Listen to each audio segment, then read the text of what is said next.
Welcome back, baseball fans of 1974-77 Carryover League. Tonight, another Thursday edition of the card set analysis. We have looked through the American League in the year of 1976. So we're going to begin the National League East and the National League North tonight, and then we'll call it. Get through 3/4 of this box. We've got 4 guys designated as keepers for each team. Plus, there's going to be rookies from a year ago that weren't added to the league. A second-year rookie, meaning that they have protection by that team through the first 4 rounds of the draft, and after that they become free agents. So they have to make your move if you want the guy in the minors. We begin with Atlanta. Atlanta's keepers are Hank Aaron, Dusty Baker, Darrell Evans, Davey Johnson. As it turns out, we've done an analysis on the spreadsheet to figure that they like those guys in every other year but 76. So let's just take a look at them anyway. Here's Hank Aaron, and not a good card other than the power.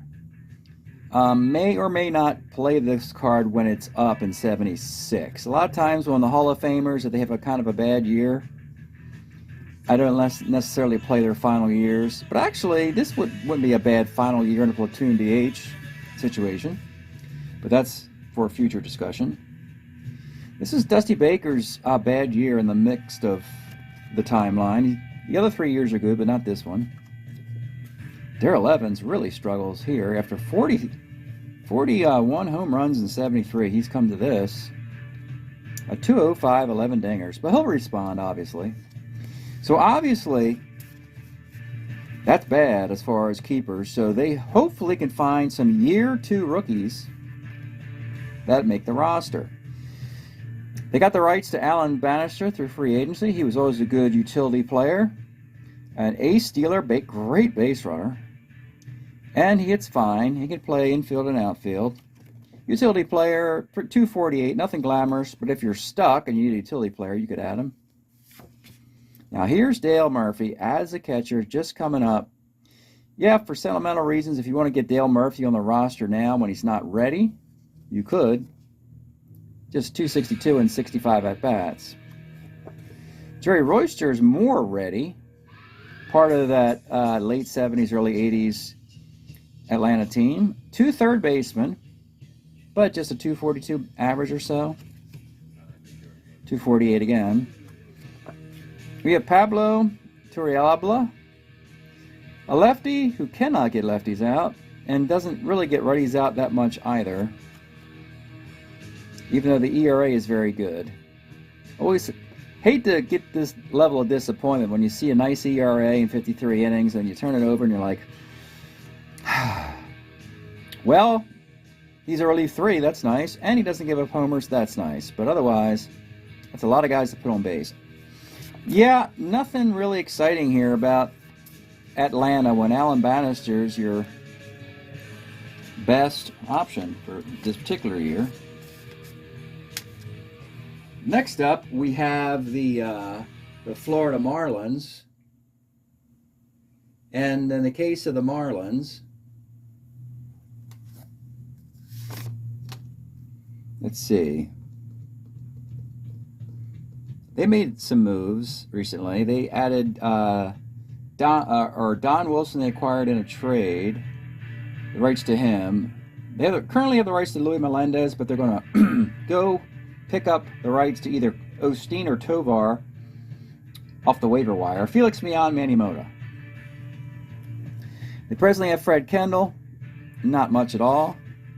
Luis Melendez, a center fielder versus lefties, sorta, but not really.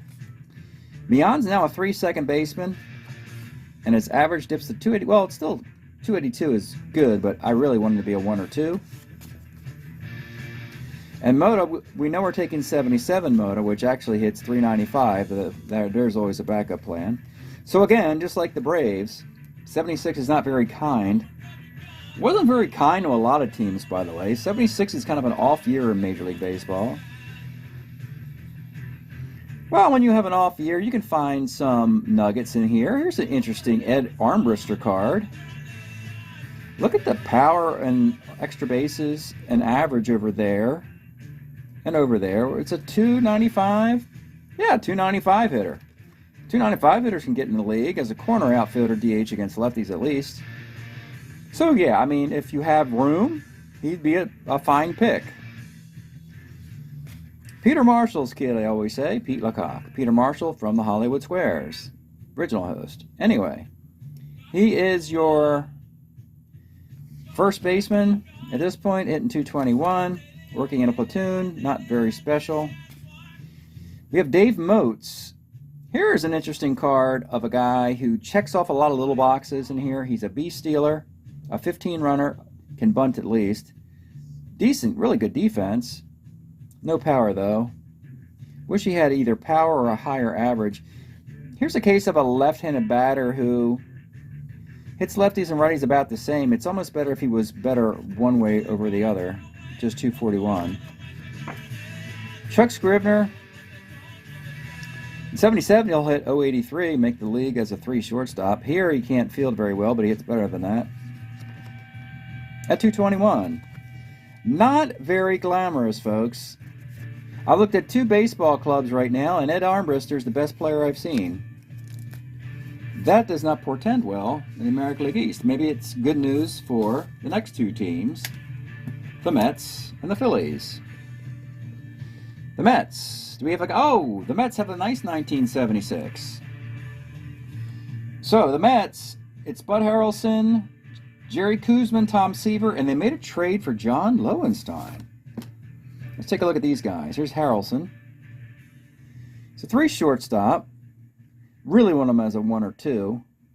As a 3, though, he gets on base a lot. Nice little card for his offense more than his defense with on base.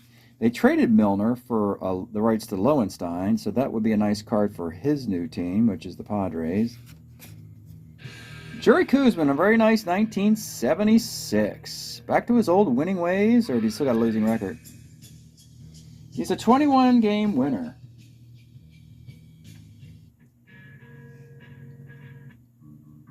'21-game winner, Jerry Koosman here. And the more you look at this guy, the more you like him. Let's see here. Let me think about this for a second. Okay. Sorry, I'm just doing music here. Okay. Koosman. Starter 8. 270 ERA, 20-game winner, 247 innings. That is a clear win for the Mets. So this is probably a definite for him. Seaver, also. Starter 9. Awesome year. Did he win close to 20? He won 14. 259 ERA. So Seaver Koosman would seem to be the obvious picks here, since Harrelson's a 3 shortstop. Of course, with Seaver, Seaver is actually a little bit better in 75 and 77. So with Seaver, it doesn't matter, I guess, but it doesn't really matter because he's always brilliant. But definitely this is Koosman's best year of the 4. And let's see if there's some youngsters here. Well, here is a nice, interesting corner outfield platoon type who has ability. Oh, you know what? His ability to play center field may play here. They lost a center fielder, Don Hahn, Clyde Mayshore. They had Lee Lacy playing some center field last year, which is a little scary. They lost, or they don't have the rights to Del Unser, who played center field for him. So Boisclair could fill in a platoon in center field. 286, 287, nice little card. They have the rights to Jim Wolfer as a free agent. Good rangy outfielder, not much power. 2, better against lefties. Well, these 2 guys would be a nice little platoon, wouldn't they? Yeah. If you have 2 roster spots available for outfielders.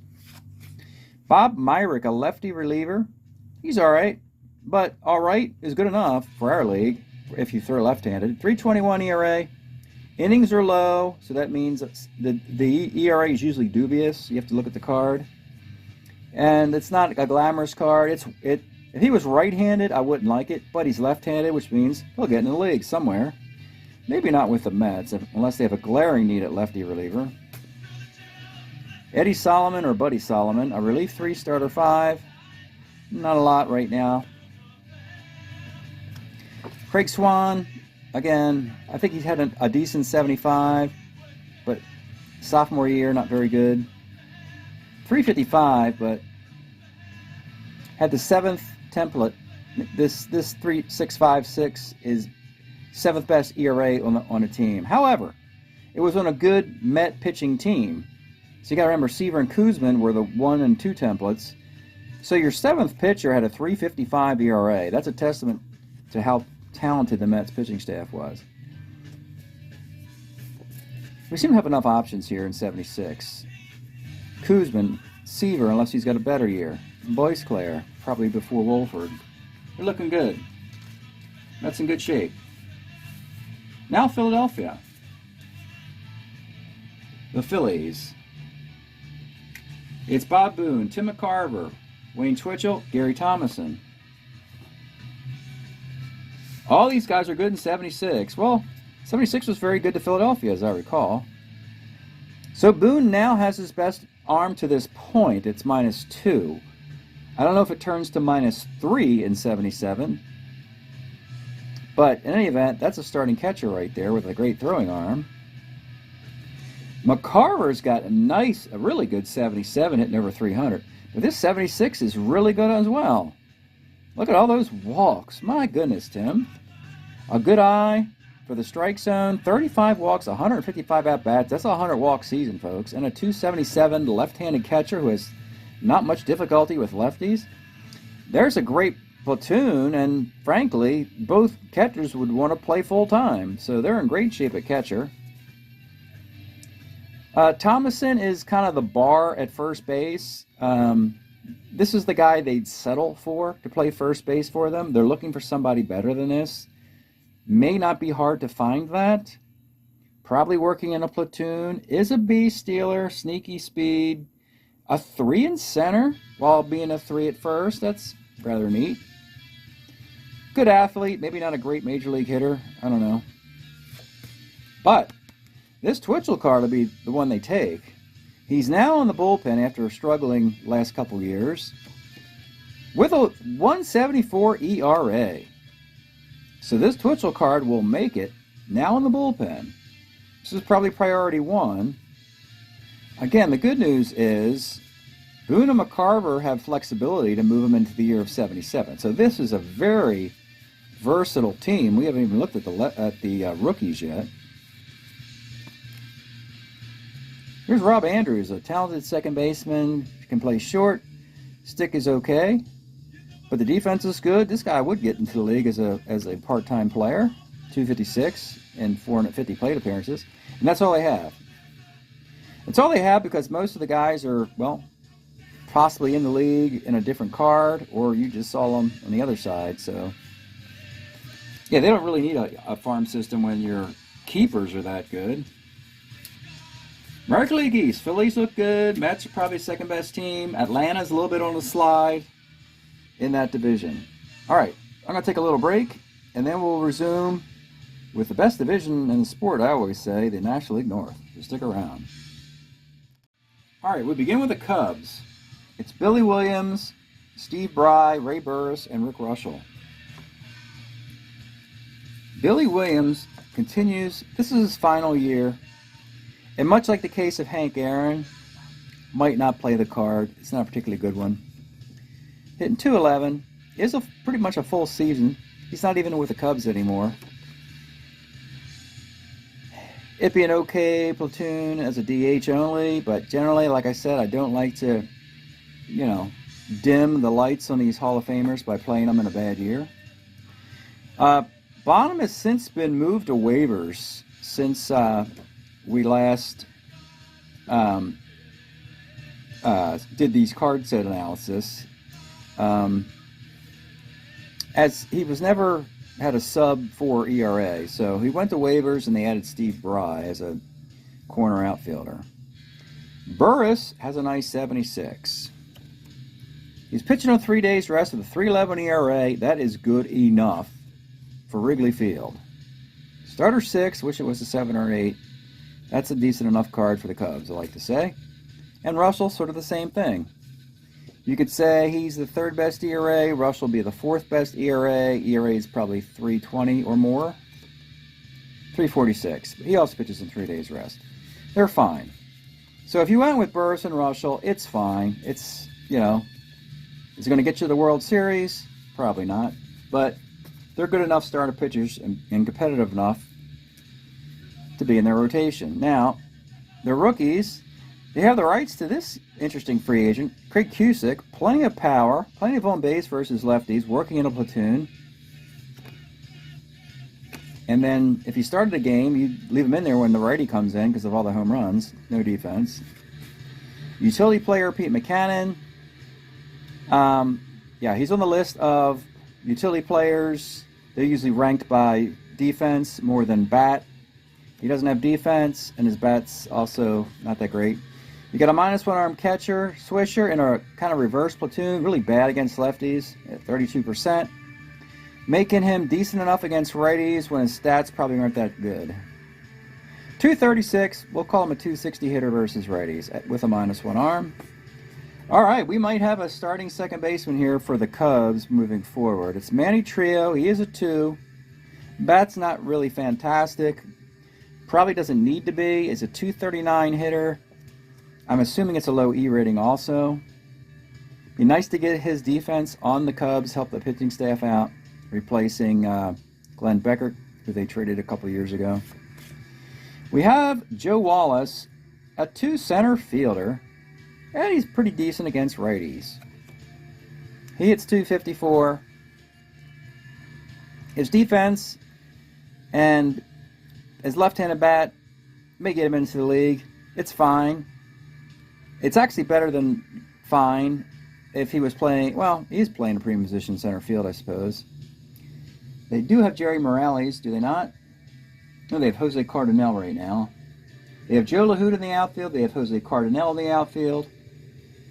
Yeah, it could be Wallace could join him, actually, and play center. Yeah, that's not to be overlooked. That's not a bad gig. The Cubs have some options here. You know, that's always good. The more options you get, the better draft you'll have. All right, the Big Red Machine. Cincinnati Reds. A shocking exit in the divisional round of the playoffs, and they're expected to win the World Series. Well, guess what? They're still expected to win the World Series. We still consider this team to be the best team in Strat-O-Matic right now. Concepcion, Perez, Rose, Jack Billingham.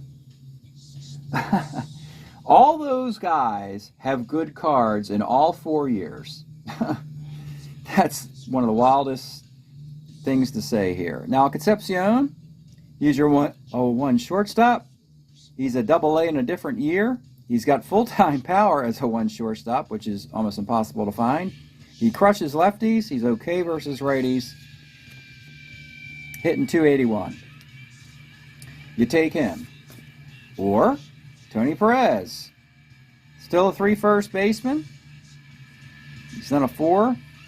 Hits 260 with 19 home runs. It's takeable, but he might have a better year. Pete Rose finally settles in at third base. We know he's going to be a 3. So 74, he's still in the outfield. 75, he hits like 317. 76, he's hitting 323 with 42 doubles, 10 homers. How about full-time power? I like that. Oh, Cincinnati. Embarrassment of riches. This is Rose's best year of 4. Back to full-time power with just the 10 home runs. 10 home runs, and look, 751 plate appearances. He barely slid by. I mean, he really got the right combinations of homers versus lefties and righties to get full-time power. That is a great bonus. You get a 50-50 over here. And Jack Billingham's best year is 74. If you're going to lose something from the Big Red Machine, the starting pitching is what you want to lose. That's Billingham. So he's really not that great at all here. And you could find a replacement, and the Reds would achieve the same lofty position. Their rookies are probably all brought up now. That would include Griffey and Foster. They have the rights to Larry Bittner. He can work in a platoon as a DH, but he doesn't have power. He was a Cub, actually. Tom Sant, utility player, not very good. Santo Alcala, never really blossomed. Really bad pitcher there. Okay, Raleigh Eastwick. Is this his best year, or is it 75?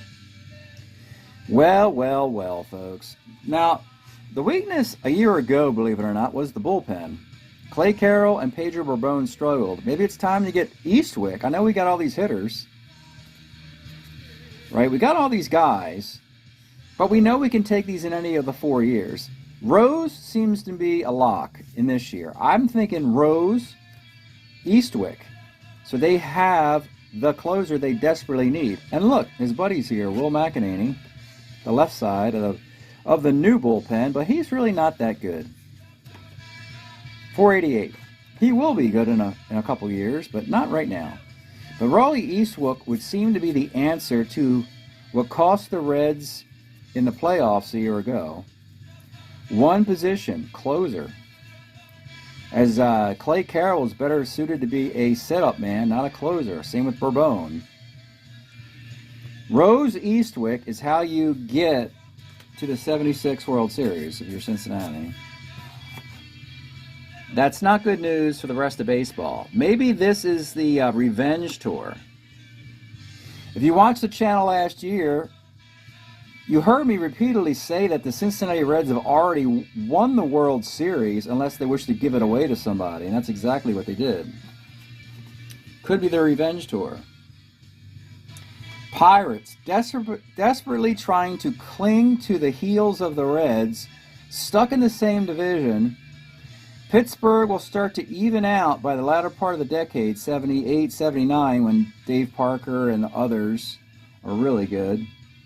But in this part of the timeline, Philadelphia, traditionally, and now Cincinnati in our carryover league, and 76 is not very good. Stargell's year at first is, it's a good Stargell year, not a great one. Just 257 and 20 homers. They traded for Jim Bibby. He'll throw 200 innings in 77. That's the card they want. Justy is okay, but that's way too many extra base hits against righties. Don't like any of those guys. Are there some rookies coming up? They have the rights to Nino Espinosa. No, he's not very good. All right, Tekulve is available. So the Submariner really dominated righties, as is proven here. But as a closer, it's just not going to work when you're getting knocked around by lefties that much. But he could still join the bullpen as a setup guy and just watch him, you know. They have Justy in another year and Ramon Hernandez. He could be the third guy to join the bullpen. Let's see. They have Bruce Keeson might be moved to the pen. Jim Rooker, Candelaria, Bibby, and Justy. Yeah, Ray Lamb was moved to retirement, so Tekulve could join the bullpen with Keeson, Ramon Hernandez, and Justy. Justy notoriously is a righty who gets lefties out. Tekulve's the righty who gets righties out. So this is practically workable, though he'll probably be a little bit better with a year in the league in 1977. But with a week 76, this might be the card to pick for the Pirates. Our last team tonight, they're St. Louis Cardinals. Oh, not a good year for them either. They traded for Hall of Famer Frank Robinson. They have Reggie Smith, John Curtis, and Bob Gibson. Here's Frank Robbie. His last year in the game, and it's not a really good one. He's got better years than 74 and 5. We've seen this repeatedly now. This is the third Hall of Famer we've seen tonight that we don't like as his career ends. However, I will comment, this would be playable as a DH. Yeah, I have no problem. Look at the power and the walks. So I think Frank might max out his career in my carryover league. That'd be kind of cool. One of the few Hall of Famers to do that with every card he played. Every last at-bat in the major leagues translated to Strat-O-Matic, because I'm going to get him in a platoon against lefties.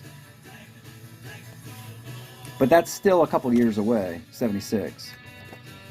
We're still going to go with 74, Frank. Reggie Smith in 76. This is the problem is that he really slumped with the Cardinals, and that kind of forced the trade to the Dodgers, and then everything changed. He blossomed in L.A., and it turned out to be a trade they probably regretted making. Probably was just a short slump, because he would have, 4 great years in L.A. It's a shame they let him go, didn't hold on to him. You still got to have good defense, John Curtis, not a very good year for him either. This would be a great opportunity to go to youngsters, and they have them. They have an opening at shortstop and first base. They let Ted Sizemore and Mike Phillips and Joe Torre go. So now the door is open for Keith Hernandez to arrive in either this year or 77. 289, that'd be fine. Good enough to get his career started. Or you go 77, it'll be a little better. Here's a serviceable backup catcher, Terry Humphrey. He's all right with a +1 arm, no power, but he hits decent, 245.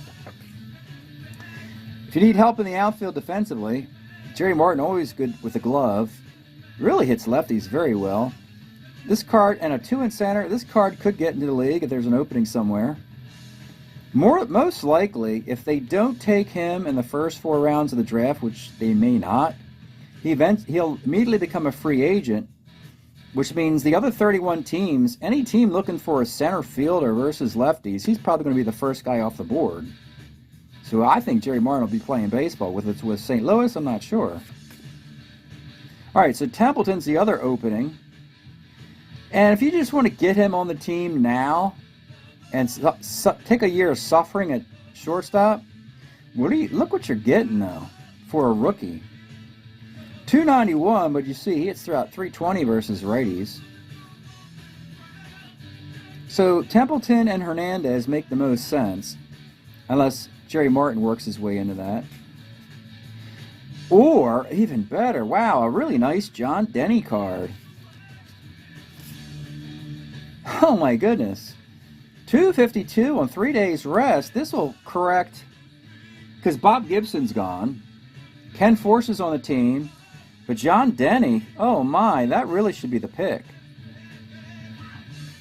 And don't worry, remember, we can get Templeton or Hernandez in 77.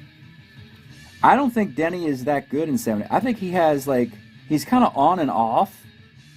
So this is a great year. Then he struggles a little bit. Then he's really good in the early 80s with the Phillies in 83 and 84. He's got one good year in Cleveland also. He kind of all over the place.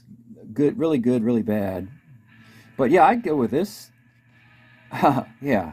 Trying to compete with the Reds and the Pirates, maybe get a wild card spot. I mean, he and Force would battle for the top spot in the rotation.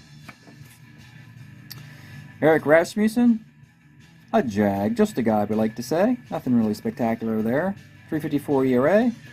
Doesn't look quite that good, but he'd be all right if you needed an extra pitcher.